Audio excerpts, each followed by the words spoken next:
اتبعوا ما أنزل إليكم من ربكم ولا تتبعوا من دونه أولياء قليلا ما تذكرون. Ini tentang bacaan illa malikahu dalam Sahih Al-Bukhari. Apa benar demikian? Karena dia mengatakan bahwa kebanyakan bacaan adalah illa mulkahu. Dan ini juga dibaca oleh Imam Ibnu Hajar. Apakah ada sisi pembenaran jika dibaca illa mulkahu? Nah, ini banyak pembahasan ya. Banyak juga yang tanya dari kawan-kawan, dan ini yang bertanya di sini ya insyaallah dari penuntut ilmu. Saya sebenarnya senang menjawab untuk para penuntut ilmu saja, orang-orang yang mau belajar. Tapi kalau asalnya orang-orang jahil, ini sulit untuk paham ya, apalagi pengennya cuma mendebat saja. Karena itu kata sebagian penyair, wa inna ana'an antufahhima jahilan fayaz'umu jahlan annahu minka afhamu. Dari hal yang rumit, kalau bahasa orang Jakarta, dari hal yang ribet, kamu memahamkan orang yang jahil, karena ujung-ujungnya dia akan menyangka bahwa dia lebih paham daripada kamu. Iya.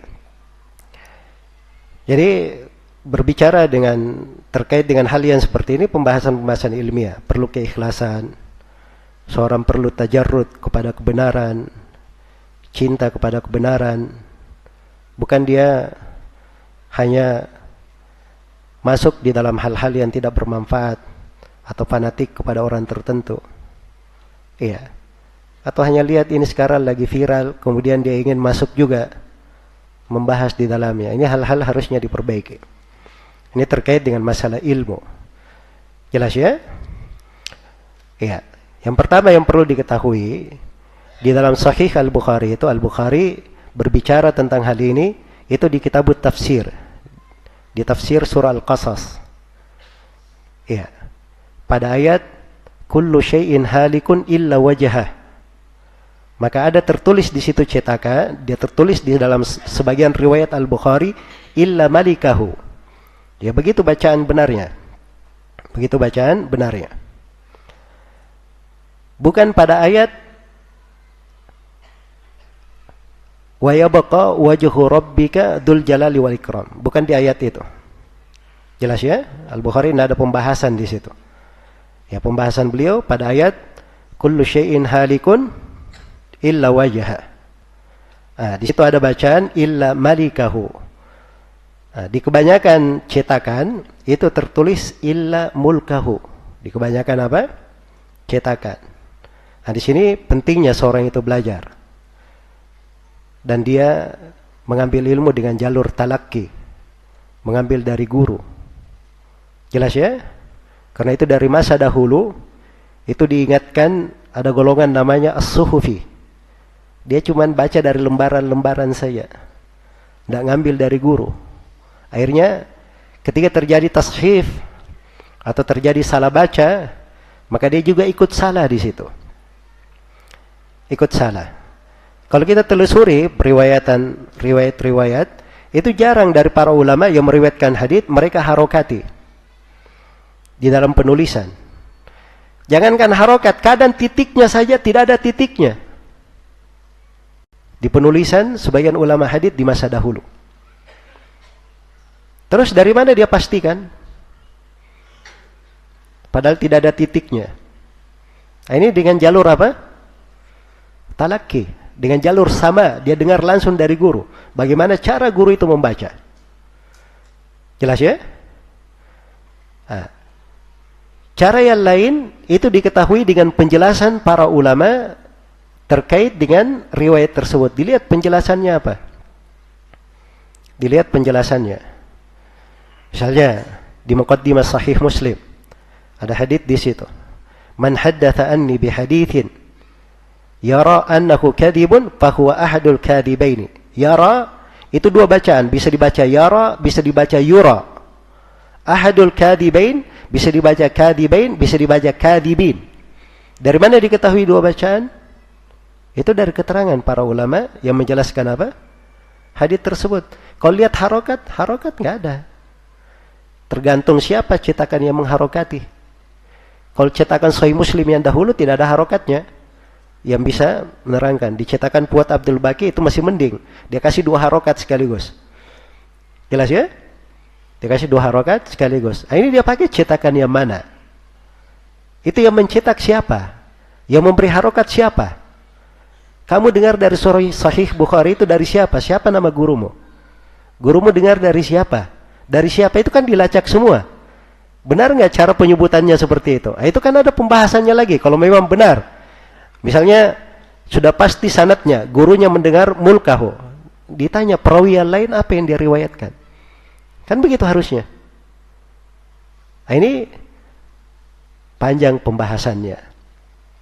Karena itu di sebagian hadits, di pembahasan tentang cacat-cacat hadits di ilmu ilal, itu ulama ahli hadits dia tidak terpaku pada cetakan.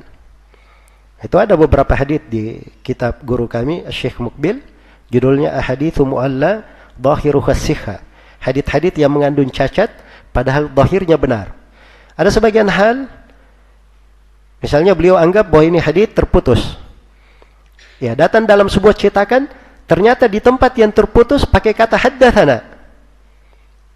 Kata Syekh Mukbil, ini kami enggak terima.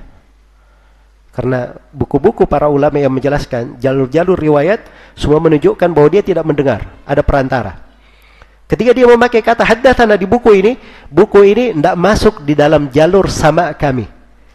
Kami tidak dengar dari guru, sehingga kami bisa pastikan bahwa dia di situ pakai kata apa? Haddatsana. Kan butuh bukti kan? Dan mungkin saja manuskripnya ada kesalahan. Ya, di dalam hal tersebut. Ya, ini poin yang pertama yang harus dipahami. Supaya seorang itu bisa detail dan jeli di dalam mengkaji, di dalam membahas. Ya. Dan ini banyak ya, kalau kita mau kasih contoh-contoh, banyak bentuknya. Yang kedua, Imamul Bukhari rahimahullahu ta'ala, ini kaidah sering kami dengarkan dari Syekh Mukbil. Dan seingat saya itu pernah berlalu. Disebutkan oleh Ibnu Hajar di Fathul Bari. Dan disebutkan juga oleh ulama yang lain. Bahwa Imamul Bukhari itu ketika menafsirkan mufradat, kalimat-kalimat Al-Quran. Imamul Bukhari kan kalau bawakan ayat. Kemudian ada kalimat di ayat beliau tafsirkan. Maka biasanya penafsiran Al-Bukhari itu beliau ambil dari seorang alim yang bernama Abu Ubaidah Ma'mar ibn al-Muthanna. Dalam kitabnya yang berjudul Majazul Quran. Biasanya Al-Bukhari mengambil dari situ. Ya. Di pembahasan ayat ini, Abu Ubaidah Ma'mar ibn al-Muthanna itu berkata, illa huwa. Kecuali dia. Ya. Al-Bukhari kan biasanya ngambil dari sini. Jadi kalau bahasa Abu Ubaidah ini, itu sama dengan penafsiran yang disebutkan oleh para ulama ahli tafsir yang lainnya. Itulah yang dibahasakan oleh Al-Bukhari, illa malikahu. Ya, segala sesuatu binasa kecuali wajahnya. Abu Ubaidah tafsirkan kecuali dia sendiri. Itu tafsirannya Abu Ubaidah. Al-Bukhari tafsirkan dengan kalimat yang mendekati, kecuali Allah yang maha menguasai segala sesuatu. Kan begitu? Al-Malik. Itu kan maknanya malikahu, artinya malika kulla syai', yang maha menguasai segala sesuatu. Itu penafsiran benar. Iya. Itu penafsiran benar. Nah, jadi ini yang kedua, sisi yang kedua. Sisi yang ketiga. Imamul Bukhari rahimahullahu taala sendiri itu di Kitabut Tauhid beliau menetapkan sifat wajah. Jadi tidak mungkin dia mentakwil di sini. Tidak mungkin dia mentakwil. Karena itu harus diarahkan ucapan Al-Bukhari kepada makna yang paling indah. Kalau tidak, nanti orang akan tuduh Al-Bukhari dengan tuduhan macam-macam. Kok kontradiksi? Di sini mengatakan ada sifat wajah, di sini dia takwil, kan begitu? Maka diarahkan kepada makna yang paling bagus. Ya, makna yang paling bagusnya itulah yang dibaca, illa malikahu. Yang keempat, para ulama yang menafsirkan ayat ini itu hanya menyebutkan dua penafsiran. Dan dua penafsiran ini itulah yang disebutkan oleh Al-Bukhari, Imam At-Tabari, Ibnu Katsir, dan selainnya. Mereka hanya menyebutkan seperti yang disebutkan oleh Al-Bukhari. Semuanya tersisa, semuanya binasa kecuali dia, atau penafsiran yang kedua disebut juga oleh Al-Bukhari, illa ma urida bihi wajhullah, kecuali apa yang dikehendaki dengannya wajah Allah. Itu dua penafsiran. Dan dua penafsiran ini, inilah yang ditafsirkan oleh para ulama ahli tafsir terkait dengan ayat. Dari para ulama ahli tafsir di kalangan as-salaf, At-Tabari, Ibnu Katsir, Al-Baghawi, dan selainnya. Jelas ya? Baik. Yang kelima, seorang imam itu kalau dia berucap sesuatu, maka asalnya diarahkan kepada keyakinannya. Itu namanya kita berlaku adil kepadanya. Dibawa kepada keyakinannya. Imam Al-Bukhari keyakinannya di atas akidah siapa? Akidah as-salaf atau akidah syariah? Di atas akidah as-salaf Al-Bukhari rahimahullahu ta'ala. Dan itu tampak di buku-buku beliau. Apalagi kalau kita baca Kitabut Tauhid dari Sahih Al-Bukhari, atau kita baca buku beliau Khalqi Af'alil Ibad, atau kita baca riwayat Al-Lalakai meriwayatkan dari Al-Bukhari tentang akidahnya, itu kelihatan Al-Bukhari di atas jalan para salaf. Detail sekali Al-Bukhari. Iya. Dan para salaf semuanya sepakat di dalam menetapkan sifat apa? Sifat wajah. Sepakat, tidak ada silang pendapat dalam hal tersebut. Maka dalam hal yang seperti ini, kalau kita berbaik sangka kepada Imam Al-Bukhari, maka kita arahkan ucapannya kepada apa yang mencocoki ucapan para ulama yang sesuai dengan keyakinan beliau sendiri. Iya. Dan yang terakhir, anggaplah dibaca illa mulkahu. Apakah dianggap benar hal tersebut? Jawabannya tidak bisa dianggap benar. Memang kalau Al-Bukhari baca illa mulkahu harus diterima dari beliau? Itu penafsiran beliau misalnya menyelisih penafsiran as-salaf? Jawabannya tidak bisa diterima, kan begitu? Karena kita sudah lihat dari ucapan as-salaf yang lain, tidak ada yang mencocoki bacaan itu. Iya. Dan Imam Al-Bukhari manusia sama dengan yang lainnya. Maka harus dicocokkan sama dengan ucapan para ulama yang lain. Ini perbandingan namanya. Cuman yang ke-6 ini sebagian orang terlalu berat. Kamu berani menyalahkan Al-Bukhari? Ya. Kita tidak mau masuk di pembahasan itu. Makanya kita arahkan ucapan Al-Bukhari kepada makna yang paling apa? Paling indahnya, paling mencocokinya. Iya. Jelas ya? Karena itu guru kami, Syekh Abdul Muhsin Al-Abbad, hafizahullahu ta'ala, ketika masuk di tafsir ayat ini, saya hadir di majelis. Iya. Saya hadir di majelis.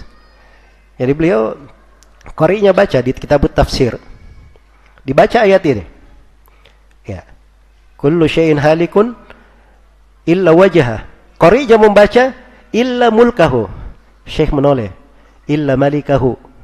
Kata Syekh. Jelas ya? Ini Syekh Abdul Muhsin Al-Abbad. Beliau ini sudah menghatamkan, mengajarkan Al-Bukhari sudah 2 atau 3 kali. Beliau. Dan beliau punya spesialis di dalam mengkaji Fathul Bari. Iya. Jadi keunggulan beliau di dalam mendalami Al-Bukhari itu lebih daripada yang lainnya. Lebih daripada yang lainnya. Selain daripada itu, beliau salah seorang dari ulama yang memang pakar di bidang akidah di masa ini. Di bidang akidah di masa ini. Dan beliau punya pembahasan khusus tentang bacaan ayat ini. Di dalam kitab beliau, Min Kunuzil Quran, di jilid 1 halaman 270, dan setelahnya beliau terangkan tentang bacaan itu, bahwa zahirnya dibaca illa apa? Malikahu. Andai kata pun Imam Al-Bukhari baca illa mulkahu, lihat bagaimana komentar Syekh bin Baz. Syekh bin Baz berkata itu bentuk dari takwil. Syekh Abdul Aziz Ar-Rajihi berkata itu bentuk dari takwil. Nah, itu cara salafi menyikapi. Jelas ya? Karena kaidah salaf itu tidak berubah. Para imam mungkin saja salah, Al-Bukhari bisa saja keliru. Jelas kan? Dan Imam Al-Bukhari sendiri di dalam sahihnya terkait dengan hadits itu dikritik oleh para ulama yang semisal dengannya, Ad-Daruqutni, Abu Mas'ud Ad-Dimashqi,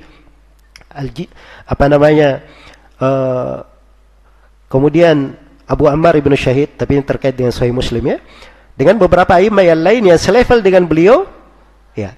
Dan ternyata ada sebagian riwayat yang memang dipastikan di situ bahwa Imam Al-Bukhari keliru di dalamnya, dalam riwayat itu. Tapi ini kan bukan konsumsinya orang umum. Kalau orang umum, mana bisa mereka terima? Masa Imam Al-Bukhari dibilang salah? Ya, kan begitu. Tapi ini konsumsi di tengah orang khusus dari para penuntut ilmu. Ya, bukan Imam Al-Bukhari itu salah begitu saja. Yang menyalahkannya itu para imam yang semisal dengannya. Ya, bukan saya. Bukan orang-orang yang baru datang belakangan. Jelas ya, lancang terhadap para ulama. Tidak. Itu nggak ada di dalam kamus kita, lancang terhadap ulama. Tapi kalau ada imam yang semisal dengan beliau di dalam hal tersebut, ya, maka begitu caranya memahami. Itu kaidahnya. Baik. Jadi dengan ini insyaallah taala tidak akan ada permasalahan di dalam pembahasan. Ya wallahu taala alam.